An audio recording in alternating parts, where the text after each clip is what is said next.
우리 마태, 마가, 그리고 누가, 요한복음 이렇게 네 권의 책을 일컬어 뭐라고 이야기하는지 아시는 분 계세요? 사복음, 또 뭐라고 하죠? 복음서, 사복음서, 복음서라고 하죠. 너무나도 잘 알고 계시네요. 이 네 권의 책은 예수님께서 하신 말씀, 그리고 예수님의 삶의 모습, 그리고 예수님께서 하신 말씀과 그분의 삶이 향하고 있는 십자가를 기록하고 있는 책들이기 때문에 복음서라고 이야기를 합니다. 그리고 각각의 이런 공통점을 가지고 있죠. 이 네 가지 책이. 그래서 사복음서라고 하는데요. 공통점이 있는가 하면은 또 각각의 이 책들은 특정한 대상을 염두에 두고 쓰여졌기 때문에 어느 대상에 따라 어느 누구에게 대상을 쓰여지는가에 따라서 조금씩 다른 목적을 가지고 쓰여졌습니다. 이 마가복음의 저자가 누구일까요? 여러분들 혹시 아세요? 이 마가복음의 저자? 마가. 너무나도 잘 알고 계시네요. 마가복음의 저자는 마가입니다. 그러면 이 마가가 누군가도 혹시 알고 계세요? 누굴까요? 좀 알고 계세요? 마가인지는 알겠는데 뭐 하는 사람인지는 잘 모르겠다. 마가복음 쓴 사람인지는 알겠는데 마가복음을 누군지는 잘 모르겠다 하시는 분들이 좀 많으신 것 같은데요. 이 마가복음의 저자는 쉽게 예상할 수 있도록 마가입니다. 근데 마가 요한으로도 알려진 이 마가가 이 성경을 기록했는데, 이 마가는 어떤 사람인가? 성경의 마가에 대한 기록을 몇 가지 찾아보면은 한 번은 사도행전 15장에 나오는 바울과 바나바의 동역자로 소개되어져 있습니다. 바울이 2차 전도 여행을 시작하기 전에 바나바와 바울이 심하게 다투어져 갈라지는 일이 생기죠. 잘 알고 계시죠? 근데 그 이유가 무엇이었죠? 바로 마가 때문이었죠. 왜 마가 때문에 바울과 바나바가 심하게 다투었다고 성경이 기록하고 있죠? 1차 전도여행 때 마가가 너 너무 힘들어 도중에 포기하고 예루살렘으로 돌아갔죠. 바울이 2차 선교여행 때 이 마가를 데려가려고 하는데 마음이 편했겠어요? 편하지 않았겠죠? 그래서 이제 바울은 나는 얘랑 같이 선교여행 못 갈 것 같아 라고 이야기를 하고, 바나바는 그래도 우리를 데려가야지 하다 이렇게 다툼이 생겼죠. 심히 다투었다라고 성경은 기록하고 있습니다. 그래서 이제 이 바울과 바나바가 따로따로 이제 선교 여행을 떠나가게 되죠. 바울은 누구랑 같이 선교 여행을 떠나가게 되죠? 네? 실라. 너무나도 잘 알고 계세요. 실라와 이제 함께 선교 여행을 떠나게 되죠. 그리고 바나바는 마가와 이제 선교 여행을 떠나게 됩니다. 여기까지 읽으면은 참 마가 참 못난 사람이네라고 생각하세요? 그렇게 생각이 드세요? 그렇게 생각될 수도 있어요. 그리고 어쩜 그런 사람이 선교 여행을 포기하고 돌아간 사람이 이 마가복음을 썼을까? 그런 생각이 들 수도 있겠어요. 하지만 후에 이 마가는 병약한 몸으로 감옥에서 고독한 날을 보내고 있던 그 바울의 곁을 끝까지 지켜준 한 사람이었다고 성경은 기록하고 있습니다. 그리고 바울도 이 마가에 대해서 디모데후서 4장 11절에 뭐라고 이야기하냐면은 그 마가가 저가 나에게 유익한 사람이다 라고 바울이 이야기를 합니다. 마가가 복음 사역에 매우 유용한 사람이라고 생각한 사람은 바울뿐만이 아니었습니다. 베드로전서 5장 13절에 보면은 베드로가 이 마가를 내 아들 마가라고 이야기를 합니다. 베드로도 나중에 이스라엘을 떠나 로마를 비롯한 이방 세계에 복음을 전하게 되는데요. 이때 마가가 베드로와 동행하면서 복음을 전하는 사역을 충실히 감당했습니다. 그리고 많은 학자들이 이때 마가가 베드로에게 들은 그 예수님에 대한 이야기를 기록한 책의 내용이 바로 마가복음이라고 생각을 하고 있습니다. 잊지 마세요. 마가복음을 좀 간단하게 좀 공부를 했습니다. 자, 마가복음이 쓰여진 이 연대는 AD 65년에서 70년경에 네로 황제를 비롯한 로마 황제의 그 기독교 박해가 굉장히 심했습니다. 그 박해가 최고조에 달했던 때였는데요. 왜 그랬냐? AD 64년경에 로마에 큰 화재가 있었습니다. 당시 네로 황제는 이것이 기독교인의 소행이라는 잘못된 혐의를 씌우고 그래서 기독교를 더욱 박해하기 시작합니다. 이런 상황에서 마가가 지체할 시간이 없었던 거겠죠. 마가는 이 복음서를 통해서 고난받는 성도들에게 예수님이 누구이신지, 그리고 예수님께서 전하신 복음이 무엇인지, 그리고 제자들이 걸어가야 할 그 길이 무엇인지를 생각해 보도록 이 책을 쓴 것입니다. 그래서 그들이 무시무시한 박해를 넉넉히 감당할 수 있도록 하나님의 사랑으로 그들에게 용기를 북돋아 주기 위해서 그들이 믿음에서 떠나지 않도록 그 모든 고난과 어려움을 감내하도록 이 복음서를 썼다는 거죠. 우리가 함께 읽은 마가복음 1장 15절은 마가복음이 담고 있는 중요한 몇 가지 주제 중에 하나인 하나님의 나라에 대해서 소개를 하고 있습니다. 오늘 우리가 그 하나님의 나라에 대해서 함께 배워보고자 합니다. 오늘 말씀을 한 번 더 읽겠습니다. 이르시되 때가 찼고 하나님의 나라가 가까이 왔으니 회개하고 복음을 믿으라 하시더라. 예수님께서 사역을 시작하시면서 가장 먼저 외치신 선포가 바로 이것이었습니다. 때가 찼고 하나님의 나라가 가까이 왔으니 그렇기 때문에 너희는 회개하고 복음을 믿어라. 복음하면 가장 먼저 생각이 나는 단어가 어떤 단어들이 있으세요? 복음 하면은 어떤 단어들이 먼저 떠오르세요? 네? 산상수훈, 네, 또 복음, 또 어떤 거? 좋습니다. 예수님, 구원, 십자가, 네, 부활 등등등 많이 떠오르시죠? 근데 부끄러워서 말씀 못 하시는 거죠?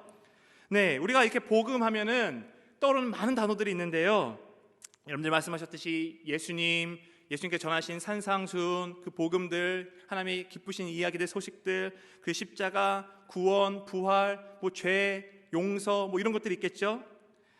예수님께서 이 땅에 인간의 몸을 입고 오셔서 즉 성육신하시고 우리의 죄를 대신하여 십자가에서 죽으심으로 우리를 의롭다 하시고 부활하셔서 우리에게 영생을 허락해 주신 것이 좋은 소식, 복음이죠. 기쁜 소식이죠. 여러분들에게도 기쁜 소식이죠. 네, 이것을 곧 십자가 복음이라고도 합니다. 이 복음이 그럼 무엇을 위한 것인가? 왜 예수님께서 이 땅에 오셔서 우리에게 복음을 전해주셨을까? 그것은 바로 이 땅 가운데 우리들의 삶 가운데 하나님의 나라를 회복시켜 주시기 위해서라는 거죠. 그래서 예수님께 자신이 전하시는 복음을 하나님 나라의 복음이라고 말씀하고 계십니다. 누가복음 4장 43절을 보면은 예수께서 이르시되 내가 다른 동네들에서도 하나님의 나라 복음을 전하여야 하리니 나는 이 일을 위해 보내심을 받았노라 하시고, 그리고 누가복음 8장 1절에 이렇게 기록되어 있습니다. 예수께서 이르시되 내가 다른 동네들에서 예수께서 이르시되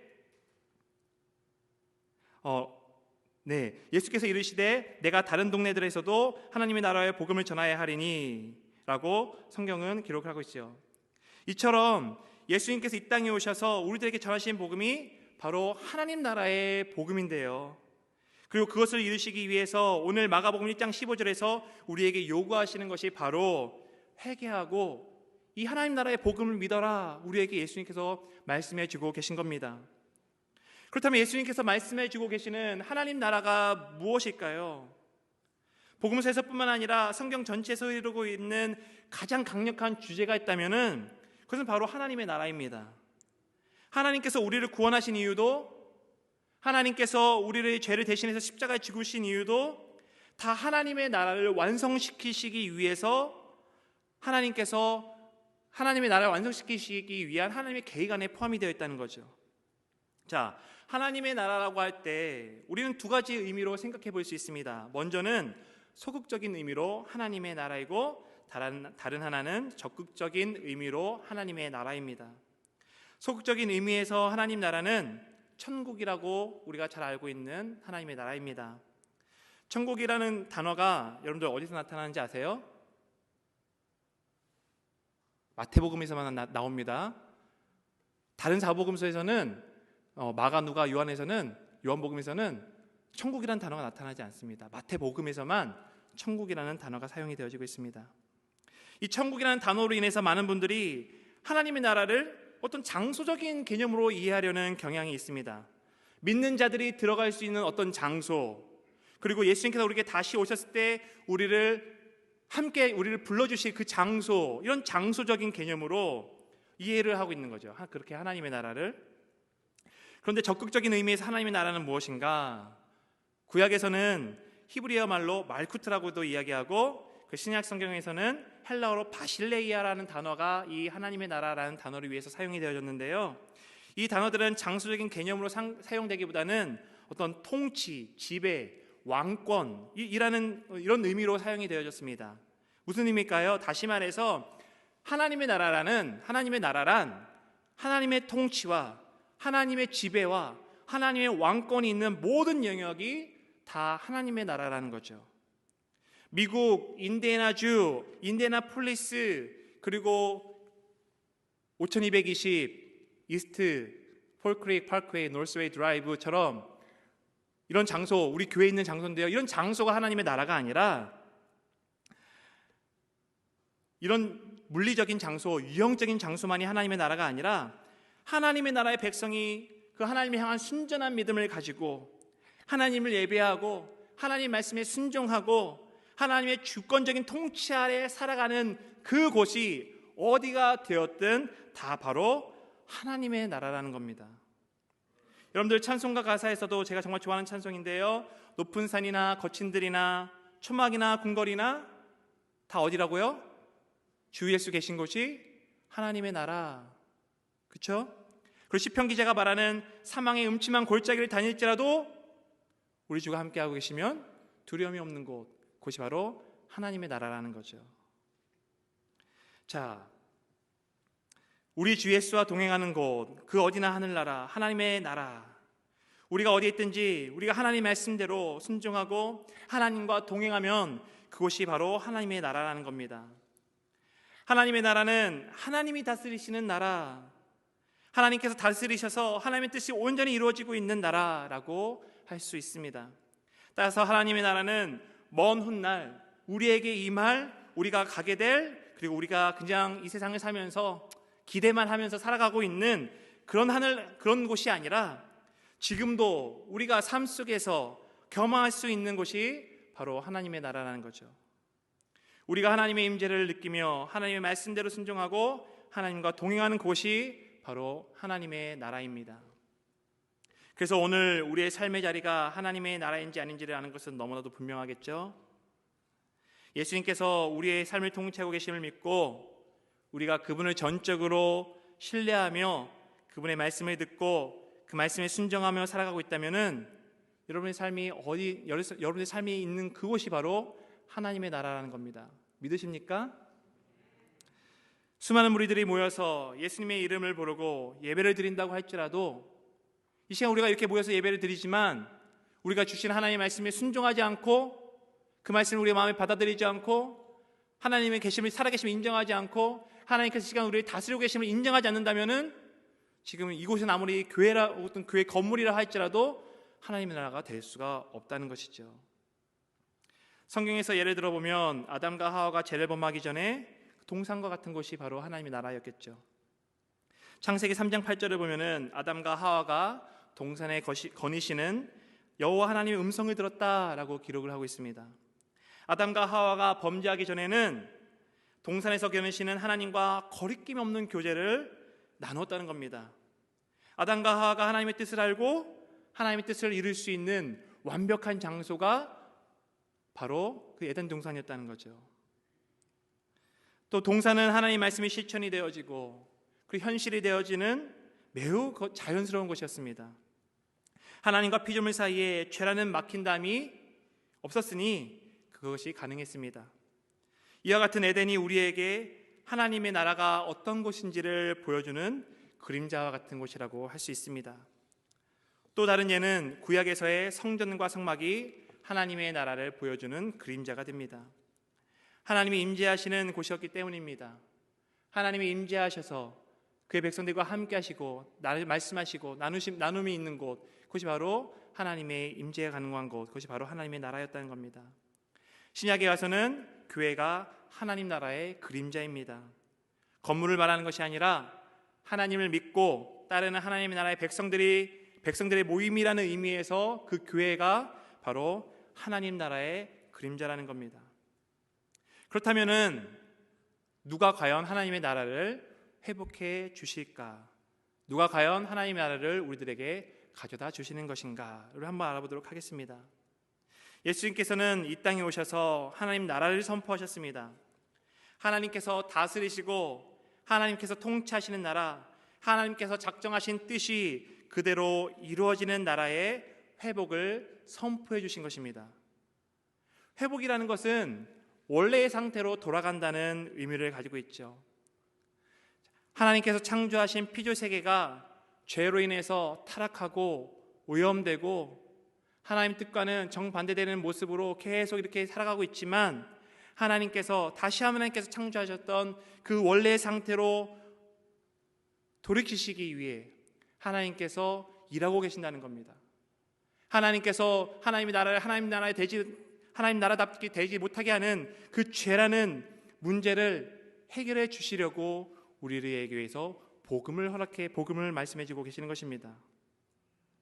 하나님의 통치와 지배 속에 인간은 완전한 질서와 균형 속에 하나님의 뜻이 온전히 자리 잡힌 곳에서 살 수 있었지만, 죄로 인해서 우리들은, 그리고 하나님의 나라는 훼손이 되어져서 하나님과 함께할 수 없게 되었습니다.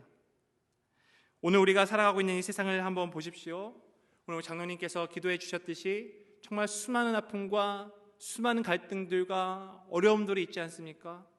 여러분들의 죄와 죽음과 그런 모든 어려움들이 여러분들의 삶을 늘 떠나지 않고 함께하고 있지 않습니까? 이 모든 것이 바로 죄로 인한 결과라는 것이죠. 하나님의 말씀들과 반대되는 많은 정책들, 사회 정책들이 세워지고, 그리고 학교에서 그리고 사회에서 어떻게든 하나님을 지어가려고 하려는 노력들이 계속해서 이루어지고 있고, 이런 모든 노력들, 하나님이 없이 살 수 있다는 것이죠. 하나님이 싫다는 것이죠. 하나님이 필요하지 않다는 것이죠. 하나님의 말씀 듣기가 싫다는 것이죠. 이런 상황 속에서 하나님께서는 하나님의 나라를 회복할 계획을 세워주셨습니다. 하나님께서 계획하신 하나님의 나라의 회복의 방법은 무엇이었습니까? 사랑이신 하나님께서는 사랑의 방법으로 하나님 나라를 다시 회복해 주셨습니다. 그리고 그것은 예수 그리스도의 십자가를 통해 이루어졌습니다. 그렇기 때문에 하나님의 나라의 회복은 누가 가져옵니까? 바로 예수님께서 가져다 주시는 것이지요. 그래서 복음에서 예수 그리스도가 가장 그 중심에 자리를 잡고 있는 것입니다. 그리고 궁극적으로는 이 하나님의 나라는 예수님께서 이 땅에 다시 오실 때에 온전한 하나님의 나라를 회복해 주실 것입니다. 로마서 5장 8절 말씀에 이렇게 기록합니다. 우리가 아직 죄인 되었을 때에 그리스도께서 우리를 위하여 죽으심으로 하나님께서 우리에 대한 자기의 사랑을 확증하셨느니라. 전능하신 하나님이시기 때문에 그 하나님의 선하신 뜻대로, 하나님의 원하시는 뜻대로 모든 것을 할 수 있으신 하나님이시기 때문에 어쩌면 독재자처럼 폭력과 억압으로 너희들 이제는 무조건 내 말만 들어야 돼, 로봇처럼 프로그램 해놓은 것처럼 그렇게 우리를 만들어 놓으실 수 있다는 거죠. 하나님은 그런 능력이 충분히 있으신 분이시죠. 그리고 하나님은 우리 죄의 문제를 그냥 다 리셋해버리시고 너네는 이제 모든 것도 죄를 이제 리뉴 딱 해서 이제 우리를 완전 새로운 피조물로 딱 만들어주신, 하나님 그런 방법도 사용할 수 있으시겠죠. 아니면은 노아의 홍수 때처럼 세상의 모든 인간들과 모든 창조물들을 다 멸하시고 죄를 모르는 그런 피조물들을, 사람들을 다시 창조하실 수도 있으시겠죠. 하나님이 모든 것을 가능하신 분이니까. 근데 하나님께서는 그런 방법들을 사용하시지 않으셨다는 거죠. 오히려 우리가 여전히 죄인인 상태에 있을 때에 하나님께서 인간으로 직접 이 땅에 오셔서 우리와 같은 인간이 되시고 우리의 죄를 대신해서 십자가에 죽으심으로 하나님은 사랑이시라는 그분의 그 고유한 성품을 확증해 주시고 우리를 향한 하나님의 사랑을 보여주셨다는 것입니다. 하나님께서는 구약의 이스라엘 백성들에게 이 죄를 대신한다는 개념을 알려주셨습니다. 죄는 하나님과 우리 사이의 관계를 깨뜨렸습니다. 깊은 골을 만들었습니다. 죄 있는 우리들이 거룩하신 하나님 앞에 설 수가 없습니다. 그래서 이사야서는 하나님의 영광을 앞에 하나님의 임재와 영광 앞에 섰을 때에 오라 내가 죽게 되었도다 라고 이사야 선지자는 그렇게 고백을 했습니다. 자신이 죄인임을 알기 때문입니다. 이렇듯 죄인인 우리들은 거룩하신 하나님 앞에 절대로 설 수가 없습니다. 하지만 이처럼 죄와 하나님의 그 나라는, 하나님의 거룩하신가는 상반된 개념이라고 할 수 있는데, 그래서 하나님께서는 이스라엘 백성들이 제사를 통해서 흠없는 짐승을 가져와서 그것에 안수하고 죽여 하나님께 드리면 그것으로 그들의 죄를 대신한 것으로 여기시고 그들을 만나 주셨다는 겁니다. 이 구약의 희생제사는 예수 그리스도의 십자가를 통해서 완성이 되었습니다. 예수님께서 하나님의 나라의 뜻에, 하나님의 뜻에 따라 자신의 몸을 십자가에 단번에 들으심으로 우리를 대신할 때 우리를 대신할 희생 제물이 되어 주셔서 우리의 죄를 다 짊어지시고 그리고 우리를 거룩하게 해 주셨습니다. 히브리서 10장 10절에 이렇게 기록합니다. 이 뜻을 따라 예수 그리스도의 몸을 단번에 들이심으로 말미암아 우리가 거룩함을 얻었노라. 예수님께서 십자가에 죽어 돌아가셨기 때문에 죄 있던 우리들이 거룩하게 되었다는 겁니다. 깨끗하게 되었다는 겁니다. 다시 하나님께로 나아갈 수 있게 되었다는 겁니다. 그렇게 우리에게 다시 하나님 나라 백성이 될 수 있는 길이 열리게 되었습니다. 죄 때문에 하나님의 통치권 안으로는, 하나님의 나라 안으로 도저히 들어갈 수가 없는 우리들이었는데 우리의 죄가 용서함 받아서 하나님의 백성으로 다시 거듭날 수 있었던 것입니다. 예수 그리스도를 믿는 믿음으로 죄사함의 은혜를 받은 사람들은 그래서 하나님의 통치권 안으로, 하나님의 지배 안으로, 하나님의 나라 안으로 들어간 사람들입니다. 그리고 그들은 그들의 주인이 달라졌기 때문에, 그들을 다스리시는 왕이 이제 달라졌기 때문에 그들의 삶이 변화되어질 수밖에 없습니다. 우리는 너무나도 쉽게 믿음이 우리를 구원하지 행함이 뭐가 필요해? 라는 식으로 생각할 때가 있습니다. 물론 우리는 행함으로 구원을 얻는 것이 아니라 믿음으로 구원을 얻습니다. 그런데 생각해 보십시오. 우리가 믿음으로, 예수를 믿음으로 죄 용서를 받았다는 것이 우리의 통치권을, 즉 우리의 주인이 예수님이 되었다는 것이 고백이라면은, 우리의 사는 나라가 이제 달라진 것이라는 고백이 있다면은, 주권의 전이가 일어난 것이라면은 우리의 삶은 당연히 달라질 수밖에 없겠죠. 이제 마지막으로 하나님의 나라 회복을 위해서 우리에게 요구하고 계시는 것이 무엇인지를 함께 살펴보려고 합니다. 예수님께서 오늘 마가복음 1장 15절에서 하나님 나라의 회복을 선포하시면서 우리에게 요구하시는 것이 무엇이었습니까? 회개와 복음을 믿는 것이었습니다. 전에 우리가 하나님을 알지 못할 때는 본질상 우리는 하나님이 아닌 자들에게 종노릇하는 신세였지만 이제 우리는 하나님 나라의 백성이 되었습니다. 하나님의 통치 안으로 들어가게 되었기 때문에 우리의 삶의 방식이 완전히 달라지게 되는 것이 당연한 일입니다.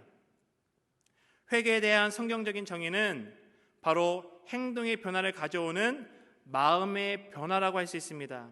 사도행전 3장 19절에서 사도 바울은 자신의 사역을 요약하면서 회개하고 하나님께로 돌아와서 회개에 합당한 일을 하라 전함으로 라고 기록을 하고 있습니다. 하나님의 말씀을 거부하고 하나님의 통치를 거부하고 내 마음대로 살던 때를 후회하고 이제 우리의 마음을 바꾸어 하나님의 말씀에 순종하고 하나님 나라의 통치 속으로 들어오라는 것입니다. 그런데 여전히 죄가 걸림돌이 되는데 그 죄의 문제를 해결해 주실 분이 바로 예수님이라는 것을 믿으라는 겁니다. 우리가 예수님을 통한 죄사함의 은혜를 믿으면 이제 우리들의 하나님과 나라를 가로막고 있는, 우리가 하나님 나라로 들어오지 못하게 하는 그 죄라는 모든 문제를 해결해지고 하나님 나라가 백성이 될 수 있다는 겁니다. 제가 최근에 미국 시민권을 받았는데요, 미국 시민이 아닌 사람이 미국 시민이 되었을 때 요구되는 사항 중에 하나가 이전에 시민권을 가지고 있던 나라에 대한 충성을 포기하라는 거였습니다. 우리가 하나님 나라의 백성이 되었다면은 이제 우리는 다시 죄에게 종노릇해서는 안 된다는 거죠. 우리가 하나님 나라의 백성이 되었다면은 이전에 우리들이 살던 이 세상의 나라의, 세상의 방식들을 살던 우리 세상의 방식과 세상의 요구와 세상의 뜻대로 우리가 살아가면 안 된다는 거죠. 이 세상에, 이 사탄 마귀의 세계, 다스리는 이 세계에 충성하면 안 된다는 거죠. 오직 하나님께 충성하고 하나님의 뜻대로 살아가고 하나님의 말씀에 순종하는 그런 삶을 살아가는 사람들에게 요구되어지는 것이 바로 하나님 나라에 살아가는 백성들에게 요구되어지는 사항이라는 것입니다. 물론 저에게는 여전히 한국적인 생활 습관이 남아있지만 점차 한국 시민이었을 때의 삶의 방식을 버리고 미국 시민으로서의 삶의 방식으로 맞춰가야 한다는 거죠. 내가 어떤 상황 속에서 이럴 때는 나 한국 방식이 좋으니까 한국 방식대로 살아가고, 어떨 때는 나 미국식이 좋은데 미국식으로 살아가고, 이렇게 양다리 거치는 것, 하나님께서 원하시는 것이 아니라는 거죠. 그것은 우리들에게 요구되어지는 것이 아니라는 겁니다. 우리가 하나님 나라의 백성이 되었다면은 이전에 하나님 나라에 속하지 않았던 그때 모습을 하나씩 제거해 나가고, 죄의 모습들을 제거해 나가고, 옛 삶의 모습들을 제거해 나가고, 하나님 나라의 백성이 살기 합당한 모습대로 살아가는 것, 변화되어져 가는 것, 그것이 바로 우리들에게 요구가 되어지고 있는 것이라는 겁니다.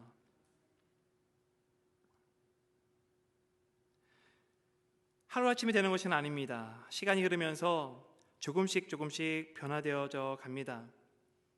하나님의 나라의 백성으로서 우리가 시간이 흐름으로써 지속적인 하나님의 말씀과 하나님의 사랑에 공급받아 변화되어 가면서, 그렇게 우리는 하나님의 나라의 백성의 합당한 모습으로 변화되어져 가게 됩니다. 중요한 것은, 그리고 확실한 것은 우리들은 분명히 달라지게 되어 있다는 겁니다. 우리가 마음을 바꿔 하나님의 말씀과 하나님의 말씀에 순종하고 우리의 삶을 하나님의 인도하심에 온전히 맡겨드린다면, 우리가 하나님의 뜻을 신실하게 신뢰한다면, 시간이 흐를수록 우리의 삶의 모습은 우리의 왕 되신 예수 그리스도를 더 닮아가는 모습이 우리들에게 나타날 수밖에 없다는 겁니다. 이것이 바로 우리에게 기쁜 소식, 복음 아닙니까? 지금 내 삶을 돌아보면 엉망진창인 것 같고 되는 거 하나도 없어 보이고, 그리고 나는 왜 이렇게 아직도 실수하고 넘어지는지, 왜 이렇게 나는 이렇게 연약한지, 왜 내 삶은 이렇게 슬픔과 답답함과 고민으로 가득 찬지, 이런 고민 속에 살아가는, 이렇게 우리의 모습 볼 때 만족스러운 거 하나도 없는 그런 모습일 수 있지만, 그런 우리들을 하나님께서 하나님의 자녀 삼아주시고 하나님의 백성 삼아주시고 우리를 사랑해주시고, 지금 내가 비록 이런 모습이 속해 이런 모습으로 살아가고 있다고 하지만 점점 더 하나님의 백성으로서 예수님의 모습으로 변화시켜 가신다는 것, 그것이 우리에게 기쁜 소식, 희망 아닙니까?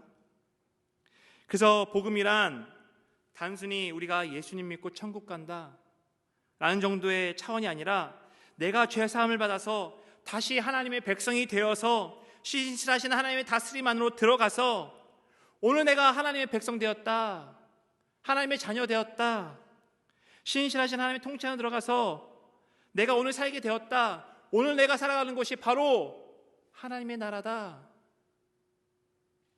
이것이 바로 우리에게 기쁜 소식, 복음이라는 것입니다.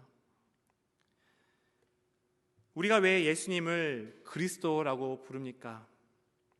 그리스도라는 단어는 히브리어에서 메시아라는 단어를 헬라어로 번역한 단어입니다. 그리고 메시아는 기름 부음 받은 자라는 뜻인데, 구약에서 누가 기름 부음을 받았죠?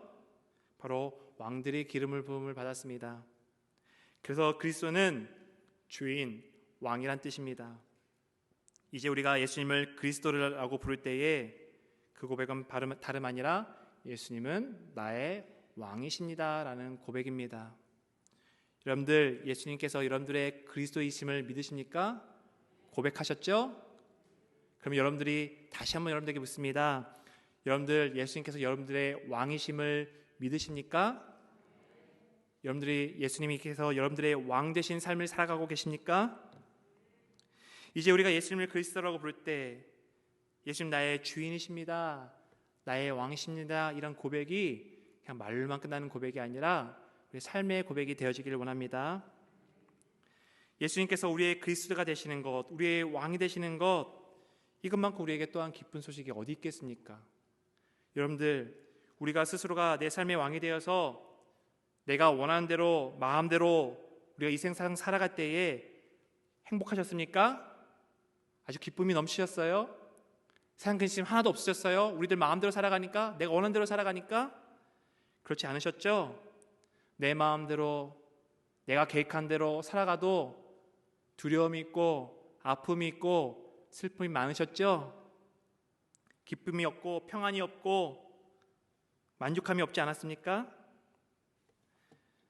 그러나 예수님께서 우리의 왕이 되신다는 이 소식이 우리에게 정말 기쁜 소식이라면은 우리를 그동안 얽매매던 우리의 모든 죄의 세력으로부터 우리를 자유롭게 하신다는 그 기쁜 소식이라는 것을 우리가 믿는다면, 죄와 죽음의 두려움에서 우리를 자유케 해주셨다는 것을 우리가 믿는다면, 그리고 우리의 왕이 되셔서 우리의 삶의 아주 작은 부분까지라도 다스리시고 인도해 주신다는 것을 우리가 알고 있는다면은, 내가 무엇을 먹을까, 무엇을 마실까, 무엇을 입을까 고민하지 않는다 할지라도 우리의 아버지 되신 하나님께서 우리의 모든 필요를 아시고 필요에 따라 채우시는 분이시라는 것을 우리가 믿는다면은, 이것이 곧 복음 아닙니까? 그것이 곧 하나님의 나라 아니겠습니까? 그 안에서 우리는 참된 평안과 기쁨과 만족을 누릴 수 있는 것 아니겠습니까? 예수님께서 오늘 말씀 속에 우리에게 요구하시는 것이 바로 이것입니다. 내가 너희들을 죄로부터 구원할 구세주인 것을 믿어라. 내가 너희들을 통치할 왕인 것을 믿어라. 나의 통치는 세상의 많은 죄 있는 왕들의 통치와는 달라서 너희들을 사랑으로, 진리로, 자유로, 기쁨으로 너희들을 통치할 것임을 믿어라. 죄 가운데 너희 스스로 왕이 되어서 나의 삶을 거부하던 지난날의 모습을 회개하라. 마음을 돌이켜라. 바꿔라. 그리고 절대 다시 그 삶으로 돌아가지 말아라. 그리하면 너의 삶 가운데에 하나님 나라가 회복될 것이다 라고 예수님께서 우리에게 말씀해 주고 계신 것이 바로 하나님 나라의 복음이라는 겁니다. 회개하고 예수님께서 전하신 하나님 나라의 복음을 믿는 사람들이 곧 하나님 나라에 살아가고 있는 하나님 나라의 백성입니다. 하나님을 예배하기 위해 모인 우리들은 예수님께 왕되심을 인정하며 우리의 삶, 내가 가진 전부가 하나님의 영광을 위한 것이며, 그 안에서 우리는 어떠한 상황에 있든 어떠한 자리에 있든 그곳에서도 하나님의 나라를 경험하며 살아갈 수 있는 사람들이라는 거죠. 여러분들 이것을 믿으십니까? 이 하나님 나라가 여러분들의 삶 속에 회복이 되어지길 소망합니다.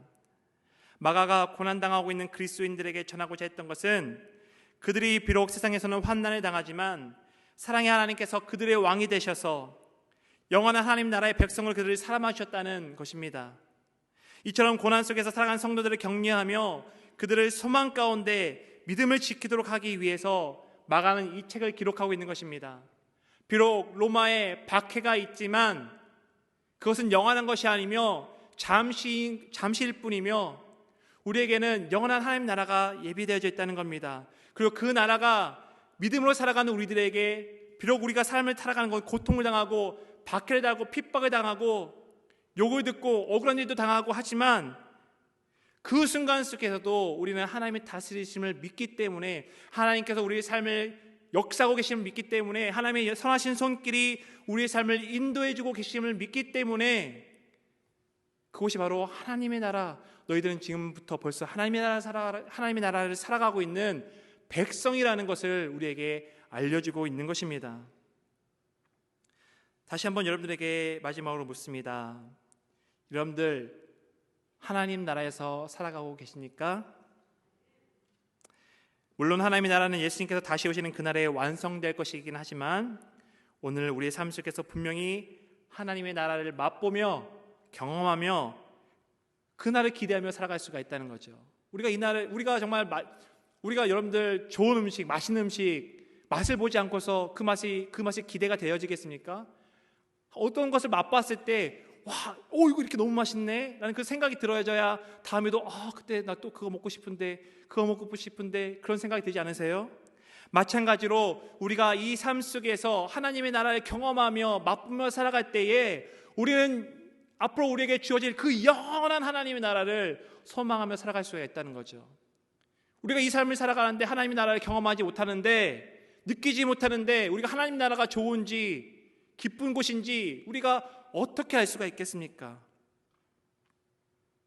그것을 위해서 우리가 정말 하나님의 주권을 인정하고 하나님의 다스리심을 인정하고 하나님이 우리의 왕 되심을 인정하며 우리 모든 삶을 주님께 맡겨드리며 주님의 신실함을 고백하며 의지하며 살아가는 우리 모두가 되어지기를 소망합니다. 그때 우리의 삶 속에서, 여러분들의 개인의 삶 속에서, 가정에서, 직장에서, 그리고 여러분들의 학교에서, 여러분들이 있는 그 어느 곳에서든지, 비록 그곳이 초막이든지 궁궐이든지 거친 들이든지 들판이든지 초장이든지 푸른 초장이든지 아니면 사망의 음침한 골짜기든지 그 어느 곳이 하나님의 나라가 됨을 믿으시기를 소망합니다. 회개하고 복음을 믿으십시오. 그럼 여러분의 삶 속에서 하나님 나라가 회복되어질 것입니다. 그 하나님의 나라를 소망하면서 그 하나님 나라를 누리며 살아가는 우리가 되어지기를 소망하면서 하나님께 우리에게 주어주신 우리 남은 인생을 살아가는 우리 모두가 되어지기를 소망합니다. 기도하겠습니다. 하나님, 오늘 저희들에게 하나님 나라를 선포하여 주시니 감사드립니다. 내가 나의 삶의 주인이 되어 살아왔음을 고백합니다. 하나님의 다스리심과 하나님의 말씀에 순종하기를 거부하며 살아왔던 저희들을 용서하여 주시옵소서. 우리들의 마음을 바꾸어 다시 하나님의 선하신 다스림심 속으로 들어가길 원합니다. 하나님의 말씀에 순종하기를 원합니다. 그래서 우리들의 삶 속에 하나님 나라가 회복되게 하여 주시옵소서. 우리가 해결할 수 없는 죄의 문제를 해결해 주시기 위해서 우리를 위한 대속의 제물이 되어 주신 예수님의 이름으로 기도합니다. 아멘.